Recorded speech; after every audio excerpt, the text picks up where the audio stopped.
Abre tu Biblia, por favor, por el capítulo 11 de Romanos. Vamos a adentrarnos en este capítulo fantástico, fabuloso. Repetir una vez más que al estar dentro de los capítulos 9, 10 y 11 de Romanos, estamos dentro de un contexto muy claro. Y si bien podemos aprender principios y debemos aprender principios, tenemos que tener en claro que hay un contexto aquí que es ¿cuál? Estos capítulos se dirigen o hablan en cuestión ¿de quién? De Israel. ¿De acuerdo? Ya dijimos al principio que era importante tener en cuenta varias cosas para leer estos capítulos. Número uno, el hecho de que son dirigidos o habla principalmente de la nación de Israel, del pueblo judío. Siguiente, que habla de naciones, está hablando de naciones más que de personas, sino de naciones. Y tenemos que entenderlo con esa perspectiva. Y también dijimos que hacía muchísimas referencias al Antiguo Testamento que era necesario ver para poder entender, ¿no? Entonces, llegado a este punto, en el capítulo anterior ha estado haciendo mucho hincapié en el Evangelio, en la importancia del Evangelio, en la importancia de predicar el Evangelio, en la importancia de que se predique el Evangelio de Jesucristo y de que sea proclamado y de que sea creído y de que sea confesado. También se ha hecho mucho hincapié en que este Evangelio, si bien al ser oído produce fe, no todo el mundo responde al Evangelio, no todo el mundo obedece al anuncio. Y deja claro que este Evangelio, del cual dijo en Romanos capítulo 1, que es el poder de Dios para salvación, para todo aquel que cree, para judíos y también para los gentiles. Entonces, hemos visto que también el pueblo judío necesita este Evangelio, necesita reconocer este Mesías, porque por las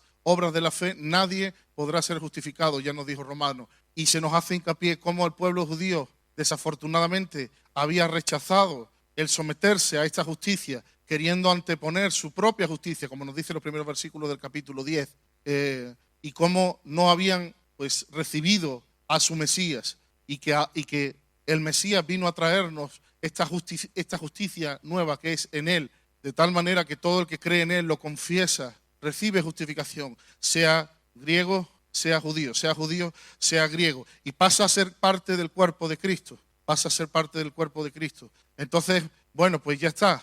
Pues entonces se acabó Israel, ¿no? Ya. La iglesia es ahora el cuerpo de Cristo, ha sustituido a Israel, y Israel lo tiramos a la basura, se lo desechamos, y el que quiera de Israel, que se entregue a Jesús, y si no, pues la nación de Israel, pues a Dios muy gracias, se os pasó, no lo visteis, rechazasteis a vuestro Mesías y habéis sido desechados. Dios ha sido misericordioso con vosotros, pero no habéis querido, así que se acabó. El plan que Dios tiene, lo que Dios quería hacer con vosotros, la soberanía de Dios se acabó. No. Y Pablo, que va haciendo estos malabares tremendos en esta carta, si me permitís la expresión, malabares en el sentido de ir combinando principios y combinando verdades, pero siempre vigilando de que una no se lleve a un extremo. Entonces rápidamente pone la otra y luego pone la otra para intentar que mantengamos el equilibrio, ¿verdad? Y cuando llega a este punto, rápidamente él pone la otra parte. Imagino que porque pensaría que alguien podría decir, bueno, entonces ya el pueblo judío en sí no tiene ningún valor. Para el pueblo judío en sí no hay ningún propósito. Ahora es tiempo del Mesías, de la iglesia. O sea que el tiempo se acabó. Pero Pablo automáticamente dice, digo pues, versículo 1, digo pues, ¿ha desechado Dios a su pueblo? En el contexto hablando del pueblo de Israel, en ninguna manera. Dios no ha desechado a su pueblo. Dios eligió a su pueblo soberanamente. Él trazó un plan. Es cierto, ellos fallaron. El plan de Dios no falló, porque ya nos dijo Pablo que no es que hubiera fallado el plan de Dios, sino que los hijos de Israel en la fe eran los verdaderos hijos, no solamente los que eran en la carne, y hay hijos de Dios en la fe dentro del pueblo judío. Por lo tanto, todo aquel judío que ha aceptado el regalo de Dios, sí ha cogido este regalo y sí está cumpliendo el propósito de Dios. O sea, no ha fallado el plan de Dios, ha fallado el hombre. Pero que Dios se propuso un plan, Él eligió de forma soberana a un pueblo y Él lo va a llevar adelante, porque ahí, sin duda, está claro y se pone de manifiesto la soberanía de Dios y que Dios se propone una cosa y la lleva adelante. Y Él ha decidido darse gloria a sí mismo con este pueblo de Israel. Y si bien es cierto que su caída Él la ha aprovechado para la salvación de los gentiles, como se nos va a enseñar en este capítulo, el hecho de que ellos rechazaran el hecho de que ellos se endurecieran, dio y abrió camino y abrió la puerta para que el evangelio fuera predicado a los gentiles, como tenía que haber sido hecho desde el principio, porque al fin y al cabo Dios los llamó para que fueran bendición a todas las naciones. Y como ellos no fueron bendición a todas las naciones y se rebelaron, tuvieron que quedar aparte para que la bendición de Dios llegara a todas las naciones, pero no a través de ellos, que es como debía decir. O sí, porque al fin y al cabo Jesús también era judío. O sea que al final sí llegó la bendición de Dios a través de a los gentiles a través de un judío, pero no del pueblo judío. Y sí es cierto que durante este tiempo eso ha dado oportunidad. Eso no significa que Dios ha renunciado al plan que tiene con Israel. Dios tiene un plan con Israel como nación, como pueblo, y lo llevará a cabo. Dice el mismo Pablo, en ninguna manera Dios ha desechado a su pueblo, porque también yo soy israelita, descendiente de Abraham, se entiende en este contexto según la carne, de la tribu de Benjamín. O sea, está diciendo, yo soy ejemplo de que Dios no ha desechado a Israel. Porque Dios podía haber escogido a un gentil para hacer la labor que hizo Pablo, pero escogió a un judío. Y Pablo dice, oye, yo también, Dios no ha desechado a su pueblo, el cual desde antes conoció, ¿verdad? ¿O no sabéis qué dice de Elías la Escritura? ¿Cómo invoca a Dios contra Israel? Ojo, Elías invoca a Dios contra Israel. ¿Lo entendemos, no? Diciendo, Señor, a tus profetas han dado muerte. ¿Quién ha dado muerte a los profetas? Israel. ¿A qué profetas? A los de Dios. Y a tus altares, ¿a los altares de quién? De Dios. Han derribado. Y solo yo he quedado y procuran matarme. ¿Quién procura matarme? Es que Jezabel y su marido eran los reyes de Israel. No eran los reyes de los cananeos. Es que a veces cuando escuchamos la historia de Acab y Jezabel, pensamos que estamos hablando de Nabucodonosor. No, eran los reyes del pueblo de Dios. Lo que pasa es que había entrado corrupción en el pueblo. Se había apartado de Dios, ¿no? Entonces, el que perseguía a Elías era, si pudiéramos extrapolarlo, permitirme la licencia, era la propia iglesia, no era el mundo. Y entonces Elías dice, oye, ¿qué pasa aquí, no? Y dice, y procuran matarme. ¿Pero qué le dice la divina respuesta? Me he reservado 7,000 hombres que no han doblado la rodilla delante de Baal, la religión estatal, la religión del Estado. O sea, el Estado de Israel, el Estado judaico, había instaurado una religión que no era la de Jehová. El propio pueblo de Dios tenía una religión que no era el judaísmo. Y Dios le dice a Elías, tengo 7,000 que no han doblado sus rodillas delante de Baal. Así también Pablo toma esto como ejemplo para el momento presente. Así también, aún en este tiempo, ha quedado un remanente escogido por gracia. Y si por gracia, ya no por obras. Ha quedado un remanente ¿de quién? De judíos, de israelitas, del pueblo de Dios. ¿Que son salvos cómo? Por gracia. Hay un remanente que sí ha entendido, que sí ha recibido ese mensaje de salvación por la gracia, siendo judíos, ¿verdad? Ya no por obras. De otra manera, la gracia ya no sería gracia. Y si por obras, ya no es por gracia. De otra manera, la obra ya no es obra. ¿Qué pues? Lo que buscaba Israel no lo ha alcanzado. Pero los escogidos en medio de Israel sí lo han alcanzado. Y los demás fueron endurecidos. Retomamos la enseñanza que hablamos de capítulos anteriores. Al rechazar, fueron endurecidos. Al rechazar la palabra, al rechazar el Mesías, entraron en un proceso de endurecimiento. Cuanto más rechazaban, más se endurecían. Por eso no es sabio rechazar la palabra de Dios. Porque rechazar la palabra de Dios no te deja indiferente. No es que si la tomas, la recibes, eres bendecido, y si la rechazas te quedas en ese estado neutro. Cada palabra que oímos de Dios, que no echamos cuenta, no nos deja igual, nos endurece. Somos endurecidos nosotros mismos. Como está escrito, Dios les dio un espíritu de estupor. Estupor significa insensibilidad a lo espiritual. Gente que no percibe lo espiritual, todo es material. No, lo espiritual es como si no existiera. Me recuerda a la Europa, ¿verdad? De estos tiempos. No hay nada que no sea diferente que en África, diferente que en Asia, ¿no? Insensibilidad a lo espiritual. Ojos con que no vean y oídos con que no oigan hasta el día de hoy. Y David dice, se ha vuelto su convite en trampa y en red. El tropezadero. Es curioso porque muchos estudiosos piensan que cuando Pablo está haciendo aquí el paralelo entre lo que pasó con Elías y el pueblo en su tiempo al presente, piensan que se está refiriendo a él mismo. El hecho de que él sí ha sido fiel al Señor, pero ve que en su nación no ha habido una respuesta. Y podría haberle invadido ese sentimiento de yo solo he quedado. Y él claramente dice, no, ya el Señor le dijo a Elías que él se había reservado a 7.000 y en este tiempo él se ha reservado a sus 7.000. Entonces, esa respuesta es una respuesta contra un sentido de mesianismo, un sentido de solo he quedado, ¿verdad? Un sentido de decir, no, incluso en medio del pueblo de Dios que rechazó al Mesías, hay gente que ha entendido este mensaje, ¿verdad? Y que no ha doblado sus rodillas y que son escogidos porque han sido salvos por la gracia, igual que los gentiles. Respondieron a la gracia de Dios y no fueron endurecidos. Y como dice, los que no estaban buscando, lo encontraron. Y los que sí estaban buscando, no lo hallaron. Y cuando habla de endurecimiento, antes de continuar, tiene un sentido de un callo. Cuando se te forma un callo en los dedos, que llega un momento, ¿verdad?, en que ya no sientes lo mismo. El endurecimiento, en el sentido que está hablando de que se forma un callo, tiene una característica y es que es progresivo. Nadie se endurece de un día para otro. Nadie se enfría de un día para otro. Es un proceso de encallecimiento de la conciencia que lo lleva a la otra palabra que ha usado, al estupor, a una insensibilidad a lo espiritual. El rechazo continuo de la palabra de Dios produce un proceso de encallecimiento de la conciencia y de los sentidos espirituales, porque dice, teniendo ojos, no ven, oídos no oyen. ¿Qué está hablando? ¿Se quedaron ciegos? No, está hablando de la ceguera espiritual. Entonces, la resistencia a la palabra de Dios abre un proceso paulatino de endurecimiento, de encallecimiento, que lo que hace es que opaca nuestros ojos y, ¿cómo se dice? Entorpece nuestros oídos, entapona nuestros oídos. Y al final, se produce un deterioro de la sensibilidad a lo espiritual, en lo que, llegado al punto, estamos endurecidos y no vemos nada espiritual. Y es un proceso.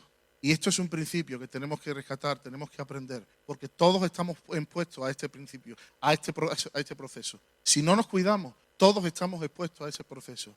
Cuando el proceso al que el Señor nos llama es el inverso, en hebreo se nos habla de ejercitar los sentidos espirituales, para que cada vez nuestra sensibilidad espiritual sea más grande y no seamos encallecidos, sino que seamos ensensibilizados o sensibilizados.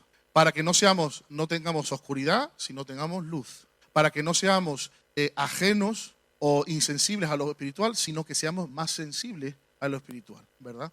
Sigue diciendo, en el versículo, nos hemos quedado en el 8, como está escrito, aquí estábamos, Dios les dio espíritu de estupor, ojos con que no vean y oídos con que no oigan hasta el día de hoy.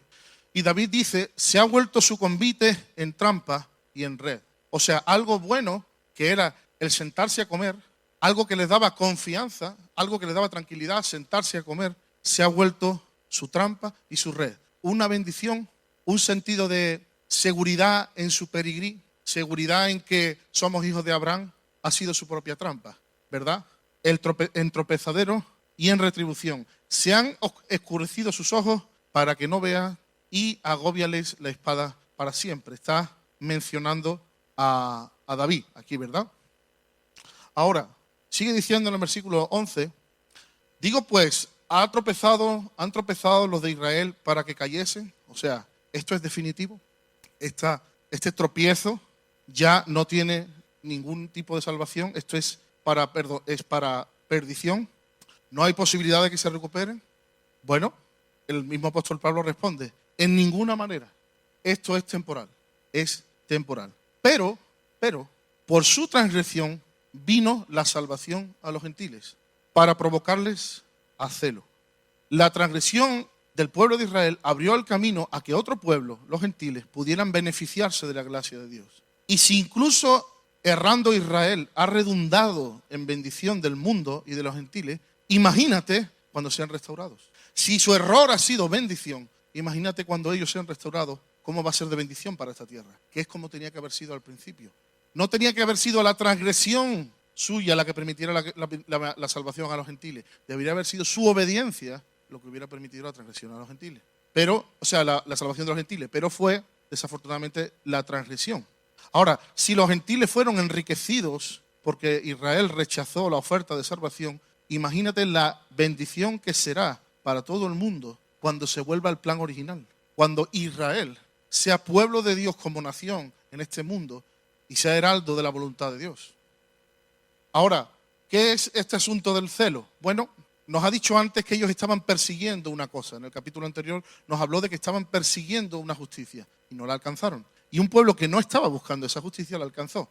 Debe ser tremendo que tú toda la vida estés persiguiendo algo, te estés esforzando por algo en tu fuerza y de forma equivocada, pero persigas algo, aunque sea una cosa sencilla, un sueño, una casa, un coche, lo que sea, y estés toda la vida ahorrando y llegue al final y no seas capaz de conseguirlo. Y otro que aparece por allí, ¿verdad?, que sin comerlo ni beberlo se encuentra que alguien le regala esa casa o le regala ese coche. Y de repente, hombre, no es que él haga alarde, pero tú lo ves y lo ves entrando en la casa, en la misma urbanización de la que tú querías. Y lo oyes cantando, ¡qué regalo me han hecho! ¡Gloria a Dios! ¡Qué regalo! ¡Qué casa! ¡Qué maravilla! Y tú llevas toda la vida ahorrando, pero no eres capaz porque has estado ahorrando en un saco roto. Claro, eso te produce unos celos tremendos. Pero es que Dios, en su sabiduría, lo hace a propósito. Porque aquí está diciendo que quieren celarlos para provocarles a celo. Entonces, cuando el pueblo gentil se acerca al Dios de la Biblia, al Dios Yahvé, al Dios santo, 3 veces santo, y entra en su presencia, porque hay un velo que se rompió, que ellos saben muy bien qué tipo de velo era, porque si ellos lo cruzaban se morían. Y ahora resulta que ellos entran, los gentiles entran. Eso produce un celo como diciendo, pero ¿cómo vas a tener tú una relación con Yahvé más grande que la mía? Si tú ni eres pueblo. Ah, no, pero yo ahora soy pueblo. Y es una forma en la que Dios tiene de llamarlos. O sea que el pueblo gentil, al lado del pueblo de Israel, que no ha visto, lo mejor que puede hacer es tener una relación correcta con Dios, porque esto va a ser de celo para ellos. Cuando un gentil alaba a Dios, cuando un gentil adora a Dios, cuando un gentil entra en la presencia de Dios, al lado de alguien que es judío, sin querer, es una provocación a celo. Y es una forma de decir, si es que este camino está abierto para ti también. Dice, vino la salvación a los gentiles para provocarles a celos. Y como decíamos antes, y si su transgresión es la riqueza del mundo, si ellos haber caído, cometido un error, ha abierto la salvación al mundo, y su defección la riqueza de los gentiles, ¿cuánto más su plena restauración? Cuando Israel sea restaurado, todo el mundo será beneficiado por eso. Nosotros los gentiles seremos beneficiados. Por eso esperamos la restauración de Israel, no solamente por su bien y por amor a ellos como el pueblo de Dios, sino porque va a ser una bendición para todo el mundo, ¿verdad? Ahora sigue diciendo, porque a vosotros hablo gentiles. Ahora gira la atención hacia los gentiles. Muy interesante ahora. Ojo, porque ahora habla a los gentiles. Por cuanto soy apóstol a los gentiles, honro mi ministerio. Que es una forma de decir que honrar un ministerio que Dios te ha dado es ocuparte de ese ministerio en concreto. De lo cual también extraemos un principio. Cuando él dice, honro mi ministerio, hablando ahora a vosotros los gentiles, es una forma de decir, precisamente porque Dios me ha mandado a los gentiles, es que yo voy ahora a hablaros a vosotros. Y aprendemos que la mejor forma de honrar cada uno el ministerio que Dios nos ha dado es ser fiel al ministerio que Dios nos ha dado. ¿Verdad? Honro mi ministerio. Por si en alguna manera pueda provocar a celos a los de mi sangre. Ah, Pablo está ahí en ese trabajo. Me imagino a Pablo cuando le contaba a los hermanos en Jerusalén las cosas que Dios hacía entre los gentiles, los hermanos judíos. Si supiera lo que Dios está haciendo entre los gentiles. Hay milagros, señales. Vuestro Dios, el Dios del Antiguo Testamento, el Dios de la Biblia, está haciendo unas cosas con los gentiles. Y claro, los judíos allí, qué bueno, ¿verdad? Y él los provocaba, porque Dios es bueno, porque el Dios que abrió el mar rojo es el mismo Dios que está sanando a los enfermos en medio de los gentiles. Y él los provocaba a celos, ¿verdad? A los de mi sangre. Y a hacer salvos a algunos de ellos. Hermanos, si el deseo de Pablo era provocarlos a celos para que fueran salvos, es que eran no salvos. Tiene que estar claro. Ya lo ha dicho 50 veces. No el judío es el que lo es en la carne, pero a veces cuesta entender esto. No los consideraba salvos. A los de su nación judíos, ¿vale? No lo digo yo, lo dice el apóstol San Pablo ahí. A algunos de ellos, bueno, parece ser que él daba por supuesto que no todos iban a responder ahora. Por eso habla de que había un remanente, ¿verdad? Parece ser que él daba por supuesto, pero aún así él quería. A ver si consigo, ¿verdad? Sigue diciendo, porque si su exclusión es la reconciliación del mundo, esto es algo que ya ha dicho antes, ¿verdad? Ya ha dicho antes que si su transgresión es la riqueza del mundo y su defección la riqueza de los gentiles, ¿cuánto más será su plena restauración? Y ahora aquí vuelve a repetir, y sabéis que la ley de la repetición, cuando algo se repite es porque tiene importancia. Está haciendo mucho hincapié en que su exclusión fue temporal y que habrá una restauración, ahí dice admisión, pero que además, si fue fuerte lo que pasó a causa de su desvío, así será cuando ellos sean recuperados. No solamente serán recuperados, sino que será una tremenda bendición. Dice, pues, porque si su exclusión es la reconciliación del mundo, ¿qué será de su admisión sino vida entre los muertos? Y claro, él tiene un sentido espiritual.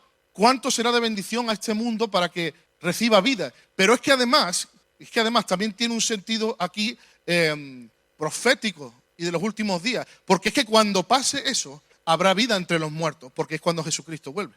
Entonces, que se recupere Israel es una gran señal. Cuando Israel se vuelva al Mesías, preparémonos, porque el Mesías vuelve. ¿Cuándo? No lo sé, pero vuelve. Porque es en el último tiempo cuando Israel se vuelve a su Mesías, ¿verdad? Entonces dice que si su exclusión, que fue algo temporal, fue bendición al mundo, ¿cuánto más será su restauración? Sigue diciendo, y ahora, da un argumento ahora de por qué esto. Y ahora viene aquí una enseñanza fenomenal. Dice, si las primicias son santas, también es la masa restante. Y si la raíz es santa, también son las ramas. Ahora, fijémonos, porque ahora nos va a explicar a qué se está refiriendo con todo esto de las primicias y de la raíz, ¿vale? Dice, pues si algunas de las ramas fueron desgajadas y tú, siendo olivo silvestre, has sido injertado en lugar de ellas y has sido hecho participante de la raíz y de la rica savia del olivo, no te jactes contra las ramas. Y si te jactas, sabes que no te sustentas tú a la raíz, sino la raíz a ti. No te jactes, que la traducción es no mires por encima del hombro, que tiene ese sentido, como gentil, de haber respondido a Dios por el error de Israel. Porque ellos eran pueblo inicialmente escogido y tú has sido insertado. Y hay que respetar eso. También considera que el árbol de ellos es el que te sustenta a ti, no tú a su árbol. Por otro lado, si el error del pueblo escogido tuvo consecuencias que te han beneficiado, toma nota, porque si tú cometes el mismo error, tú también tendrás sus consecuencias. Si ellos, que eran ramas naturales, fueron cortados, ¿cómo no puede ser cortada una rama injertada?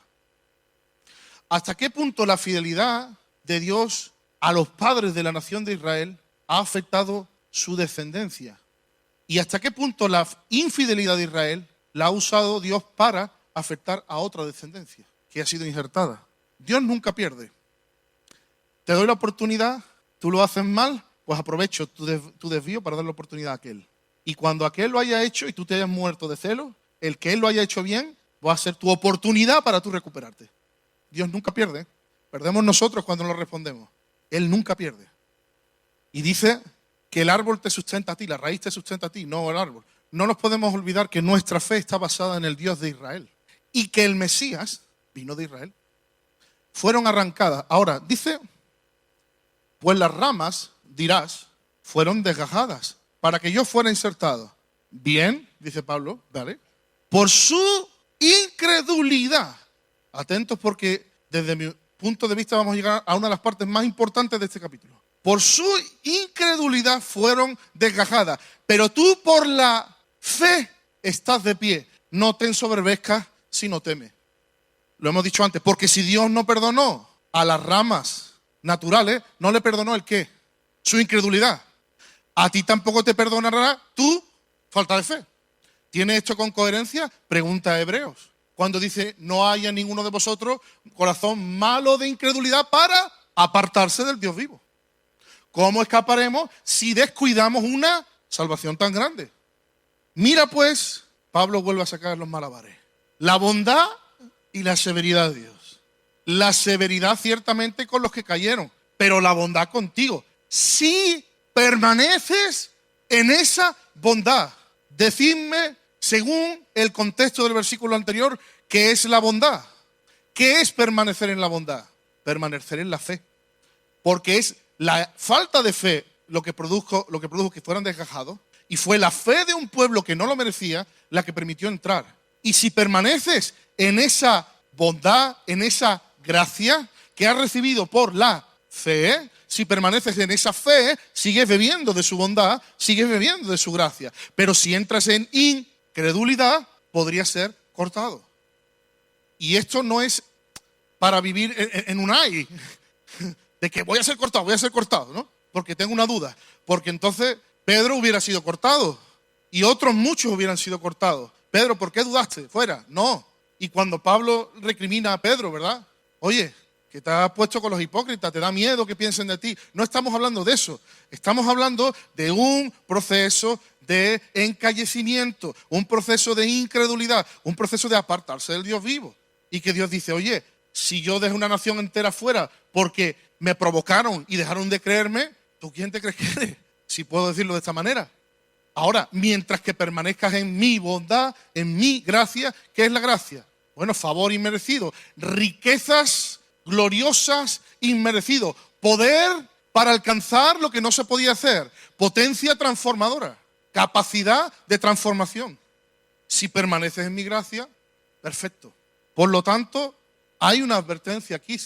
Y bueno, no hace falta tampoco irnos a... Bueno, todo el mundo que está aquí seguramente ha visto a alguien desafortunadamente caer de la fe. Apartarse. No estoy hablando de algo aquí que no suceda todos los días. Así que sí es una advertencia seria para nuestras vidas. Y me parece que esta advertencia entra un poco en conflicto con un sentido frívolo de seguridad de salvación, de que si fui salvo ya no hay ningún... Me parece que esto entra en conflicto directo contra esa tranquilidad un poco frívola de que, bueno, como el Señor me salvó, seré salvo sí o sí.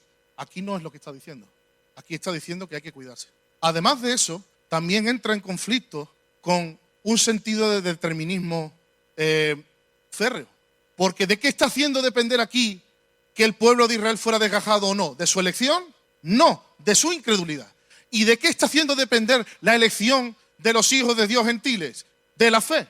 Entonces no es contradictorio, pero sin duda matiza. Porque si fuera de una forma férrea, el pueblo de Dios nunca hubiera desobedecido a su Dios. Y aquí lo está haciendo depender de su desobediencia y de su incredulidad. Y también hace depender de nuestra perseverancia. Si permaneces en la bondad, Él seguirá adelante. Entonces, madre, en una frase hay varias advertencias. Y son por nuestro bien. Son por nuestro bien. De otra manera, tú también serás cortado. Y se está refiriendo a los gentiles. Ha dicho, gentiles, honro mi ministerio, os voy a hablar a vosotros. Y aún ellos, otro versículo que encuentro bastante enfrentado con todo sentido férreo del determinismo. Y aún si ellos no permanecen en incredulidad, pero entonces ¿qué queramos? ¿Están desechados o no están desechados? Pues dependerá de ellos.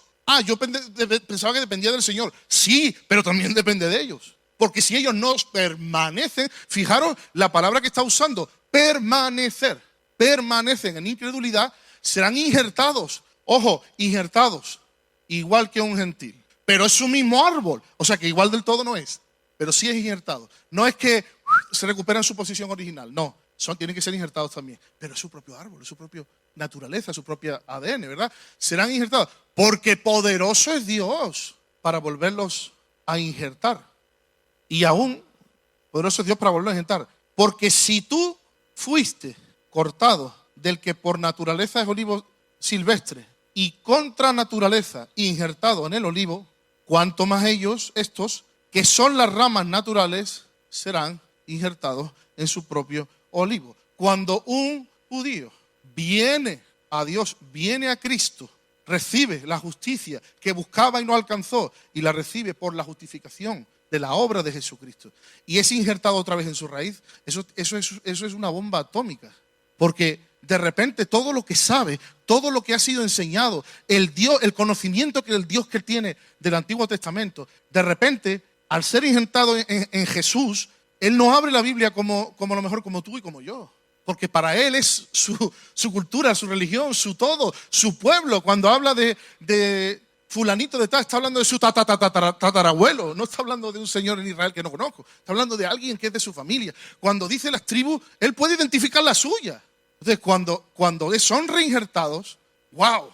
Es una maravilla escuchar a alguien que es judío, pero que ha aceptado a Jesucristo como su Mesías y que guarde ciertas tradiciones o no, sabe que su salvación no es por obra, sabe que es salvo por la gracia, y lo oyes hablar de Dios, y lo oyes hablar de Yahvé, y lo oyes hablar de Jesús, y lo oyes hablar del Mesías, y es tremendo, porque claro, son insertados. Si tú y yo, hermanos, pudimos ser insertados, imagínate ellos cuando renuncian a la incredulidad y entran por la fe, ¿verdad? Así que el Señor tiene el propósito de recuperarlos, porque va a ser una pasada.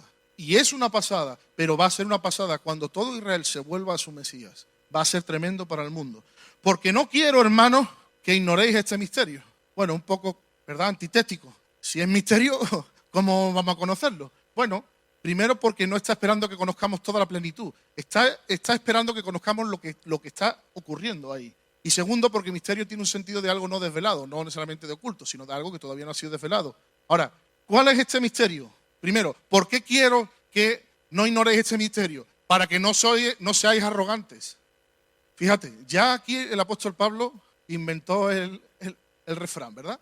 Que la ignorancia es muy atrevida, ¿verdad? La ignorancia es muy arrogante. Y está diciendo, para que no seáis arrogantes, no podéis ignorar. Porque como seáis ignorantes, vais a ser muy arrogantes, ¿verdad? Para que no seáis arrogantes en cuanto a vosotros mismos. O sea, que aquí hay un principio, que si ignoro ciertas cosas, puedo ser muy arrogante acerca de mí mismo. Cuando ignoramos ciertas realidades acerca de nosotros, en ocasiones nos provoca ser muy arrogantes. En cuanto a vosotros mismos, ¿qué es lo que no quieres que ignoremos, apóstol Pablo?